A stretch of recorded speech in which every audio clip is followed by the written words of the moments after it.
ಹೀಗೆ ಸಾಲುಗಟ್ಟಿ ನಿಂತಿರುವ ನಗರಸಭೆಯ ಕಸ ಹೊತ್ತ ವಾಹನಗಳು, ಜನರ ಆಕ್ರೋಶ ಮತ್ತು ಕೂಗುಗಳು ಅಧಿಕಾರಿಗಳು ಬರೆವರೆಗೂ ವಾಹನಗಳನ್ನು ಬಿಡೋದಿಲ್ಲ ಅಂತ ಪಟ್ಟು ಹಿಡಿದ ಹಳ್ಳಿಯ ಮುಗ್ಧ ಜನರು. ಹಾಗಾದ್ರೆ ಇಲ್ಲಿ ನಡೀತಿರೋದಾದ್ರೂ ಏನು ಅಂತೀರಾ? ಹೇಳ್ತೀವಿ ನೋಡಿ ಕಂಪ್ಲೀಟ್ ಸ್ಟೋರಿ. ಎಸ್, ಚಿಕ್ಕಬಳ್ಳಾಪುರ ಜಿಲ್ಲೆಯ ಶಿಡ್ಲಘಟ್ಟ ತಾಲೂಕಿನ ಹಿತ್ತಲಹಳ್ಳಿ ಗ್ರಾಮದ ಸಮಸ್ಯೆ ಇದು. ಶಿಡ್ಲಘಟ್ಟ ನಗರದ ಕಸವನ್ನು ತಂದು ಕಸ ವಿಲೇವಾರಿ ಘಟಕಕ್ಕೆ ಸೇರಿಸಿ ಅಲ್ಲಿ ಕಸವನ್ನು ವಿಂಗಡಿಸಿ ಹಸಿ ಕಸವನ್ನು ಗೊಬ್ಬರವನ್ನಾಗಿ ಒಣ ಕಸವನ್ನು ಮತ್ತೊಂದು ಕಡೆ ಸಾಗಿಸುವ ಈ ಕೆಲಸವನ್ನು ಮಾಡಬೇಕಾಗಿದ್ದ ಸಂಬಂಧಪಟ್ಟ ಇಲಾಖೆಯು ಅದ್ಯಾಕೋ ಏನೋ ಗೊತ್ತಿಲ್ಲ, ಸರಿಯಾದ ನಿರ್ವಹಣೆ ಮತ್ತು ವೈಜ್ಞಾನಿಕ ರೀತಿಯಲ್ಲಿ ಕಸವನ್ನು ನಿರ್ವಹಣೆ ಮಾಡದ ಕಾರಣವೋ ಅಥವಾ ನಿರ್ಲಕ್ಷ್ಯವೋ ಗೊತ್ತಿಲ್ಲ. ಈಗಾಗಲೇ ಸುಮಾರು ಬಾರಿ ತಾಲೂಕು ದಂಡಾಧಿಕಾರಿಗಳಿಗೆ, ನಗರಸಭೆಗೆ ಸಂಬಂಧಪಟ್ಟಂತ ಅಧಿಕಾರಿ ಮತ್ತು ಜನಪ್ರತಿನಿಧಿಗಳಿಗೆ ಈ ಗ್ರಾಮದ ಜನರು ತಮ್ಮ ಅಳಲನ್ನು ಮನವಿಗಳ ಮುಖಾಂತರ ಸಲ್ಲಿಸಿದರೂ ಪ್ರಯೋಜನವಾಗದ ಇವರ ಕಷ್ಟ ಹೇಳ್ತಿರುವುದು. ಇದಕ್ಕಿದ್ದಂತೆ ಡಿಸೆಂಬರ್ ತಿಂಗಳಲ್ಲಿ ಕಸ ವಿಲೇವಾರಿ ಘಟಕಕ್ಕೆ ಬೆಂಕಿ ಬಿದ್ದಿರುವುದು, ಅದು ಇಲ್ಲಿಯವರೆಗೂ ಆರಿಸದೇ ಇರುವುದು ಈ ಆಕ್ರೋಶಕ್ಕೆ ಕಾರಣ. ಹಾಗೂ ಈ ಕಸದಿಂದ ದುರ್ನಾತ ಮತ್ತು ಆರೋಗ್ಯದ ಮೇಲೆ ವೈಪರೀತ್ಯ ಪರಿಣಾಮ ಬೀರ್ತಿದ್ದು, ಇಲ್ಲಿನ ಸಾಮಾನ್ಯ ಜನರು ಕುರಿ ಮತ್ತು ಮೇಕೆಗಳನ್ನು ಮೇಯಿಸಿಕೊಂಡು ಜೀವನ ಮಾಡ್ತಿದ್ರು. ಆ ಕುರಿ ಮತ್ತು ಮೇಕೆಗಳನ್ನು ನಾಯಿಗಳು ಈ ಕಸದಲ್ಲಿ ನಾವು ಊಟವನ್ನು ಹುಡುಕಿಕೊಂಡು ಬಂದು ಯಥೇಚ್ಛವಾಗಿ ಕುರಿಗಳನ್ನು ಸಾಯಿಸಿದ್ದಾರೆ ಎಂಬುದು ಗ್ರಾಮಸ್ಥರವಾಗಿದೆ. ಎಲ್ಲದಕ್ಕೂ ಈ ಕಸ ವಿಲೇವಾರಿ ಘಟಕದಲ್ಲಿ ನಡೀತಾ ಇರುವ ಅವೈಜ್ಞಾನಿಕ ನಿರ್ವಹಣೆ ಎಂಬುದು ಗ್ರಾಮಸ್ಥರ ವಾದವಾಗಿದೆ. ಈ ಎಲ್ಲ ಸಮಸ್ಯೆಗಳನ್ನು ಅನುಭವಿಸುತ್ತಿರುವ ಗ್ರಾಮಸ್ಥರು ಅಧಿಕಾರಿಗಳಿಗೆ ಎಷ್ಟೇ ಮನವಿ ಮಾಡಿದರೂ ಕೂಡ ಕ್ಯಾರೆ ಎನ್ನದ ಅವರು ನಿಲುವನ್ನು ಖಂಡಿಸಿ ಇಂದು ನಗರಸಭೆಯ ವಾಹನಗಳನ್ನು ರಸ್ತೆಯಲ್ಲೇ ಅಡ್ಡಗಟ್ಟಿ ಪ್ರತಿಭಟನೆ ಮಾಡಿದರು. ಪ್ರತಿಭಟನೆ ಸ್ಥಳಕ್ಕೆ ಕ್ಷೇತ್ರದ ಶಾಸಕರಾದ BN ರವಿಕುಮಾರ್ ಮತ್ತು ತಾಲೂಕು ದಂಡಾಧಿಕಾರಿಗಳಾದ ಕುಮಾರಿ, ಗಗನ ಸಿಂಧು ಹಾಗೂ ಪೌರಾಯುಕ್ತೆಯಾದ ಅಮೃತ್ ಗಡರು ಭೇಟಿ ನೀಡಿ ಪ್ರತಿಭಟನಾಕಾರರು ಮತ್ತು ಹಳ್ಳಿಯ ಜನರನ್ನು ಮನವೊಲಿಸುವ ಪ್ರಯತ್ನ ಮಾಡಿದರು. ಈಗಾಗಲೇ ಹಲವಾರು ಕುರಿಗಳನ್ನು ಕಳೆದುಕೊಂಡಿದ್ದೇವೆ, ನಮ್ಮ ಪ್ರಾಣಕ್ಕೂ ಯಾವ ಗ್ಯಾರಂಟಿ ಕೂಡ ಇಲ್ಲ ಎಂಬುದು ಗ್ರಾಮಸ್ಥರ ಅಳಲಾಗಿತ್ತು.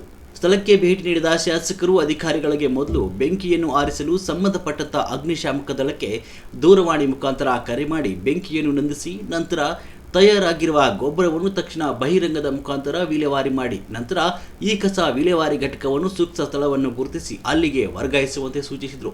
ಹಳ್ಳಿಯ ಸೊಗಡು ಮತ್ತು ವಾತಾವರಣವನ್ನು ಕಲುಷಿತಗೊಳಿಸಿರುವ ನಗರದ ಕಸವು ನಮ್ಮ ಈ ಭಾಗದಲ್ಲಿ ಹಾಕಲೇಬೇಡಿ ಎಂಬಂತ ಗ್ರಾಮಸ್ಥರು ಶಾಸಕರು ಮತ್ತು ಅಧಿಕಾರಿಗಳಿಗೆ ಮನವಿ ಮಾಡಿದ್ರು. ಇದಕ್ಕೆ ಒಪ್ಪಿದ ಶಾಸಕರು ಸ್ಥಳಾಂತರಕ್ಕೆ ಪ್ರಯತ್ನಿಸುತ್ತೇವೆ, ಆದಷ್ಟು ಬೇಗ ನಿಮಗೆ ನೆಮ್ಮದಿಯ ಜೀವನವನ್ನು ನೀಡುತ್ತೇವೆ ಅಂತ ಭರವಸೆ ನೀಡಿದರು. ಏತಿದ್ದು ಹುಚ್ಚೆಟ್ಟಿದ್ದೆಲ್ಲ ಬಂದು ನಮ್ಮ ಹಿತ್ತಲಳ್ಳಿ ಊರು ಮುಂದೆ ಬೀಳ್ತಾ ಇದೆ. ಇದೆಲ್ಲ ನಮ್ಮ ಊರು ಮುಂದೆ ಬೀಳ್ತಾವೆ. ಸಂಜೆ ನೀವು ಬರಬೇಕಾಗಿತ್ತಮ್ಮ, ಅಣ್ಣವ್ರು ಹೇಳಿದ್ರು. ನಿಜವಾಗ್ಲೂ ನಮಗೆ ಎಷ್ಟು ಸಂತೋಷ ಆಯಿತು ಅಂತಂದರೆ, ಎಲ್ಲರೂ ಇರೋ ಅಧಿಕಾರಿಗಳೆಲ್ಲ ಬಂದು ಇಲ್ಲಿ ಮಲ್ಕೊಂಡ್ರೆ ಗೊತ್ತಾಗ್ತದೆ ಅಂದರು. ನಿಜವಾಗ್ಲೂ ಅವ್ರಿಗೆ ಅಭಿನಂದನೆ ಸಲ್ಲಿಸ್ಬೇಕು. ನಾವು ಇವತ್ತು ರಾತ್ರಿ ನಾನು ಇರೋಕ್ಕಾಗಲ್ಲಮ್ಮ, ಅಂಟಿಕೊಂಡಿರೋದು ಡಿಸೆಂಬರ್ನಲ್ಲಿ, ಇದುವರೆಗೂ ಆರೋದಿಲ್ಲ. ಇನ್ನು ಆರೋದು ಯಾವಾಗ ಗೊತ್ತಾ? ಆಗಸ್ಟ್ನಲ್ಲಿ ನಮ್ಗೆ ಚೆನ್ನಾಗಿ ಮಳೆ ಆಗೋದು, ಆಗಸ್ಟು ಸೆಪ್ಟೆಂಬರ್, ಅದುವರೆಗೂ ಇದು ಆರೋದೇ ಇಲ್ಲ. ನೀವು 50,000 ಟ್ಯಾಂಕರ್ ಇಲ್ಲಿ ತಂದರೂ ಕೂಡ ಇದು ಆರಕ್ಕಾಗಲ್ಲಮ್ಮ.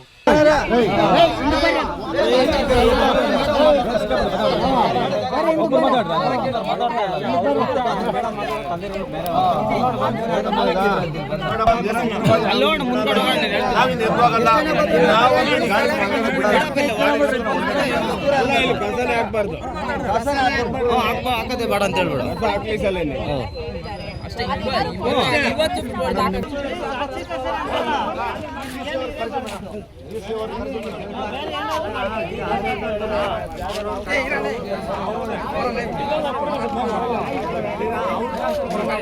ವೇಸ್ಟ್ ಮಾಡ್ಬಿಟ್ಟು ಅದನ್ನ ನಾವು ಮಾರ್ಬಿಡ್ತೀವಿ, ಇಟ್ಕೊಳ್ಳಲ್ಲ. ನಮಗೆ ಅದರಿಂದ ರೆವೆನ್ಯೂ ಜನರೇಟ್ ಆಗ್ಬೇಕು, ಯಾವ್ದನ್ನು ಇಟ್ಕೊಳ್ಳಲ್ಲ. ಅಷ್ಟು ಮಾತ್ರ ಇರುತ್ತೆ. ಇದು ಬೇರೆ ಅದು ಬೇರೆ ಇರುತ್ತೆ.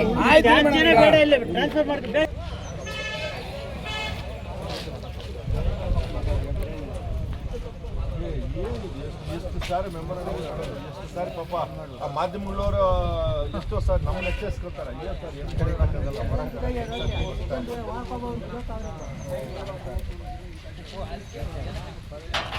ಇಲ್ಲ ಮೇಡಮ್ ಅವ್ರು ಹೇಳ್ತಾ ಇರೋದು ಅರ್ಥ ಮಾಡ್ಕೊಳ್ರೆ.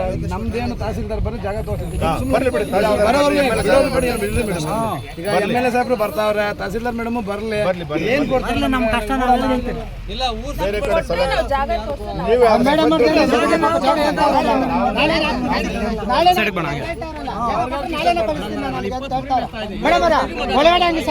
ಬೇರೆ ಕಡೆ ಆಮೇಲೆ ಊರಲ್ಲಿ ಮೇಡಮ್ ಇವತ್ತು 100 ಕುರಿಗಳನ್ನ ನಾಯಿಗೆ ಬಂದು ಎತ್ಕೊಂಡು ಈಗ ಹಾಕೋದ್ರನ್ನ ಅಲ್ಲಿ ಹಾಕ್ತೇವೆ. ನೀರು ಸ್ವಲ್ಪ ಇರ್ರಿ, ಆಮೇಲೆ ಇಲ್ಲಿಂದ ಆಚೆ ಹಸಿ ಕಸನ ಪೇಪರ್ನ ಡೈಫರ್ಕೇಟ್ ಮಾಡ್ತೀರಿ ಅಂತ ಹೇಳ್ತೀರಿ. ಇಲ್ಲಿ ನೀವು ತಂದರೆ ಡೈಫರ್ಕೇಟ್ ಮಾಡೋವಾಗ ಆ ಪೇಪರ್ ಎಲ್ಲ ಬರ್ನ್ ಆಗ್ತದೆ, ಬೆಂಕಿ ಅಂಟ್ಕೊಳ್ತದೆ. ಹೇಳಿ ಹೇಳಿ ಹೇಳಿ. ಅದು ಇದು ಮೆಷಿನ್ ಇರುತ್ತೆ, ಎಲ್ಲ ಪ್ಯಾಕ್ ಮಾಡಿ ಆವಾಗ ಅದನ್ನ ಡಿಸ್ಪೋಸ್ ಮಾಡ್ಬಿಡ್ತೀವಿ ನಾವು. ಪ್ಲಾಸ್ಟಿಕ್ ಎಲ್ಲ ಹೇಳ್ತಾರೆ. ಒಂದು ವೇಳೆ ಅದೇನಾಗ್ತಿರ ಮತ್ತೆ ತೊಂದರೆ ಆದ್ರೆ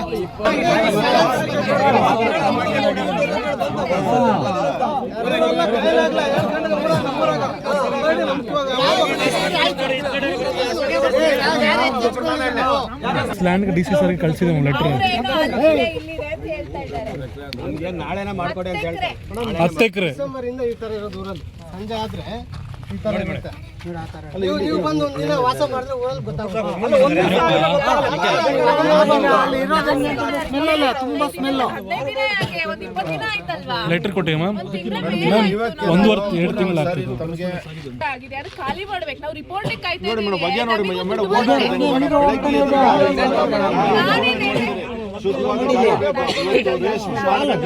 ಕಾಲು ಮುರ್ಕೊಂಡಿದ್ದಾರೆ.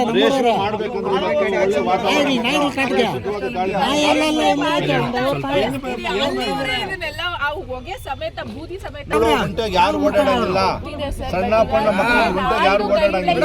ಊರಿಗೆ ಹೋಗ್ಬಿಡ್ಲಿ ನಾವು ಕೇಳ್ದೆ, ಊರಿಗೆ ಹೋಗ್ಬಿಡ್ಲಿ ಅದು ಬಿಸ್ನೆಸ್ ಅದ್ ಬಿಡ್ರಿ. ನಾವು ಅದನ್ನ ಲಾಕ್ ಮಾಡಿಸ್ತೀವಿ, ಹೊರಗಡೆ ಹೋಗ್ತಾರೆ. ಅಲ್ಲ ಮೇಡಮ್, ಒಂದ್ ನಿಮಿಷ ಬಾಂಗೆ ಆ ನಾಯಿಗಳನ್ನೆಲ್ಲ ಶೆಲ್ಟರ್ ಒಂದ್ ನಿಮಿಷ ಮೇಡಮ್, ನಾವು ಮಾತಲ್ಲೇ ಬಾಯಿ ಮಾತು ಹೇಳಕ್ಕೆ ಈಸಿ ಆಯ್ತು ಮೇಡಮ್. ಸ್ವಲ್ಪ ಹಿಂದೆ ಬಂದ್ಬಿಡಿ ಅಣ್ಣ ನೀವು. ಹೇಳ್ತೀನಿ ಏನು ಮಾತಾಡ್ಬೇಡ್ರಿ. ನಾವು ಅಲ್ಲಿಗೆ ಹಾಕ್ತೀವಿ. ಬರೀ ಡ್ರೈ ವೇಸ್ಟ್ ಪ್ರೋಸೆಸ್.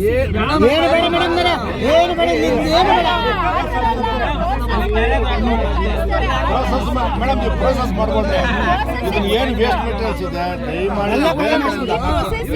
ಎಕ್ವಿಪ್ಮೆಂಟ್ ಇದೆ. ಅವ್ರು ಹೇಳ್ತಾ ಇರೋದು ಅರ್ಥ ಮಾಡ್ಕೊಂಡ್ರೆ ಮೇಡಮ್, ನಾನು ಒಂದು ನಿಮಿಷ ಅವ್ರು ಹೇಳ್ತೀನಿ. ಅವ್ರು ಹೇಳ್ತಾರೆ ಇನ್ನು ಮಿಕ್ಕಿದಲ್ಲಿ ಹಾಕ್ತಿರಿ, ಇರೋದು ಕ್ಲೀನ್ ಮಾಡ್ಕೊಂಡು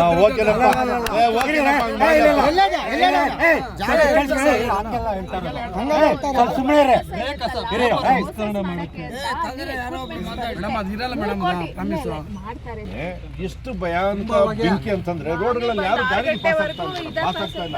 ಆ ಹೊಗೆಯಲ್ಲಿ ಒಳಗಡೆ ಹೋಗ್ತಾ ಇದ್ರು ಮೇಡಮ್. ನೆನ್ನೆಲ್ಲ ಮನೆ ರಾತ್ರಿ ಎಷ್ಟು ಭಯಾನಕ ಅಂದ್ರೆ ನೂರಾರು ನಾಯಿಗಳಿದೆ ರೋಡ್ ಮೇಲೆ. ನೂರಾರು ನಾಯಿಗಳು ಪಾಸ್ ಆಗ್ತವೆ. ಎಷ್ಟು ಜನ ಕಾಲು ನೋವು ಸಾವು ನೋವು ಸಂಭವಿಸ್ತಾ ಇದೆ. ಮೇಡಮ್ ನೂರಾರು ನಾಯಿಗಳು ಮಣ್ಣು ಒಳಗಡೆ ಎಷ್ಟಿದೆ. ಆಮೇಲೆ ಒಂದು ಮೇಡಮ್ ನೋಡಿ, ಪಕ್ಕದಲ್ಲಿ ನೋಡಿ ರೇರಿಂಗ್ ಹೌಸ್ಗಳಿದೆ, ಪಕ್ಕದಲ್ಲಿ ಉಳುಮನೆಗಳಿದೆ, ಪಕ್ಕದಲ್ಲಿ ಸಂಸಾರ ಇದೆ. ದಟ್ಟವಾದ ಹೊಗೆ, ಈ ಕುರ್ಲಿಸಿತ ಹೊಗೆ ಹೋಗಿ ಸುಮಾರು ಒಂದು 30,000 ಲೋಡ್ ಟ್ರ್ಯಾಕ್ಟರ್ ಬರೀ ಪೇಪರ್ ಇದೆ, ಪ್ಲಾಸ್ಟಿಕ್ ಪೇಪರ್ ಇದೆ. ಅದನ್ನು ಬೆಂಕಿ ಅಂಟ್ಕೊಂಡು ಹೋಗ್ತಾ ಇದ್ರೆ ಇವತ್ತು ದೇಹಕ್ಕೆ ಇದುವರೆಗೂ 5 ಜನ ಆಯುಕ್ತರುಗಳಿಗೆ ನಾವು ಇದ್ರದ್ದು ಮೆಮೊರಾಂಡಮ್ ಕೊಟ್ಟಿದ್ವಿ, DC ಅವ್ರು ಕೊಟ್ಟಿದ್ವಿ, ತಹಸೀಲ್ದಾರ್ ಅವ್ರು ಕೊಟ್ಟಿದ್ವಿ. ಇವತ್ತು ಊರು ಕೂಗಾಳ್ತೆ ದೂರದಲ್ಲಿ ಇದೆ, ಉಳುಮನೆಗಳ ಪಕ್ಕದಲ್ಲಿ ಇದೆ. ಇವತ್ತು ನಮ್ಮ ಜೀವನಾಡಿ ರೇಷ್ಮೆ ಇವತ್ತು ನಮ್ಗಿದೆ, ಅವಲಂಬನೆ ಆಗಿದ್ದೀವಿ.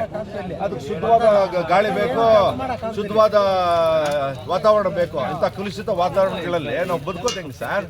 ಹೆಂಗೆ ಬದುಕೋಕ್ಕಾಗುತ್ತೆ? ಪ್ರತಿ ಆಯುಕ್ತರಿಗೂ ನಾವು ಕೊಟ್ಕೊಂಡು ಬರ್ತಾನೆ ಇದ್ವಿ. ಮೆಮೊರಾಂಡಮ್ ಕೊಡ್ತೀವಿ, DC ಸಾಹೇಬ್ ಕೊಡ್ತೀವಿ. ಇಲ್ಲ ಸ್ಥಳಾಂತರ ಮಾಡಿ ಈ ತ್ಯಾಜ್ಯ ಘಟಕನ ಆಗದೆ ಇದ್ದ ಪಕ್ಷದಲ್ಲಿ ಇದು ಇಲ್ಲೇ ಉಳಿಸ್ಕೊಬೇಕಂದ್ರೆ ನಮ್ಮ ಊರನ್ನಾದ್ರೂ ಸ್ಥಳಾಂತರ ಮಾಡಿ ಚೇಂಜ್ ಮಾಡಿಕೊಡ್ಬೇಕಂತೇಳಿ ನಮ್ದು ಇದೆ. ಇದು ಏನಾದರೂ ಇವರು ಸ್ಟಾಪ್ ಮಾಡದಿರೋ ಮಟ್ಟಕ್ಕೆ ಹೋದರೆ ಇದು ಉಗ್ರ ಹೋರಾಟ ಮಾಡಬೇಕಾಗ್ತದೆ. ಇವತ್ತು ಬದುಕೋಕ್ಕಾಗ್ತಾ ಇಲ್ಲ ಸರ್. ನೋಡಿ, ನೊಣಗಳು ಎಲ್ಲಿ ಸುತ್ತಮುತ್ತ ತೋಟಗಳಲ್ಲಿ ಊಟ ಮಾಡೋಂಗಿಲ್ಲ. ಈ ನಾಯಿಗಳು, ನೂರಾರು ನಾಯಿಗಳು ಇದ್ದಕ್ಕಿದ್ದಂಗೆ ಬರ್ತವೆ, ಎಲ್ಲ ಬಂದು ತ್ಯಾಜ್ಯಗಳು ಬರ್ತವೆ. ಈ ನಾಯಿಗಳು ಸುಮಾರು ಜನ ಸಾವು ನೋವುಗಳು ಸಂಭವಿಸ್ತಾ ಇದೆ. ಇವತ್ತು ಕುಲುಷಿತ ಗಾಳಿಯಿಂದ ಇವತ್ತು ನಾವು ಉಸಿರಾಟಗಳು ಆಡೋಕ್ಕಾಗ್ತಾ ಇಲ್ಲ. ಸುತ್ತಮುತ್ತ ಮನೆಗಳಿದೆ. ಇದು ಸುಮಾರು 2-3 ಕಿಲೋಮೀಟರ್ ಏರಿಯಾ ಇವತ್ತು ಹೊಗೆ ಹೋಗ್ತಾ ಇದೆ. 1 ವರ್ಷ ಆಗಿದೆ ಈ ಬೆಂಕಿ ಕಂಡುಕೊಂಡು. ಯಾವಾಗ ನಾವು ಹೇಳಿದಾಗ ತತ್ಕಾಲಕ್ಕೆ ಬರ್ತಾರೆ, ಏನೋ ಸುಮ್ಮನೆ ಹಂಗೆ 1-2 ಟ್ಯಾಂಕರ್ಗಳು, ಒಂದು ಫೈರ್ ಇಂಜನ್ ತರಿಸ್ತಾರೆ, ಹೋಗ್ತಾರೆ. ಏನು ಸರ್ ಇದು ದುರಂತರ? ಕೂಗಾಳ್ತೆ ದೂರದಲ್ಲಿ ಟೌನ್ ಇದೆ.